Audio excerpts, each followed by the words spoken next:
Сәлеметсіздер ме? Мен 510 топтың студенті Көшуақ Разым. Тақырып иық буынының қозғалыс көлемін анықтау.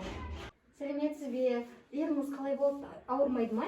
Саламатсыз ба? Иығым жақсы, ауыру сезімі жоқ. Онда мен қазір бірнеше жаттығулар жасаймын. Сосын иық буынының қозғалысын анықтау үшін сіз менің артыма қайталасаңыз болды. Жақсы ма? Жақсы. Бірінші, иық бұл бүгілу. Бүгілуді анықтау үшін қолымызды былай көтеріп, түсіріңіз. Дұрыс, 180 градус болу керек. Екінші, жазылу. Жазылуды анықтау үшін қолыңызды көтересіздер, артқа қарай максималды. Қалыпты да 40 градус болу керек.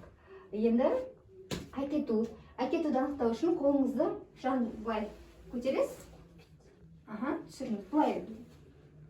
Түсіріңіз. Дұрыс, қалыпты. Енді ішкі ротацияны анықтаймыз. Ішкі ротацияны анықтау үшін маған былай қарап тұрасыз. Қолыңызды, екі қолыңызды былай неңіз жауырыныңызға тигізіңіз. Дұрыс. Белден жоғары болу керек, қалыпты. Маған қараңыз.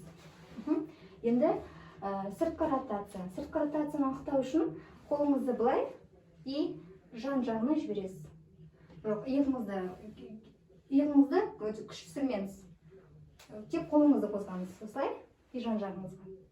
Дұрыс. Қалыпты. Қалыпты 90 градус болу керек. Енді қорытындысына келетін болсақ, пациентте ешқандай ауырсыну сезімі жоқ.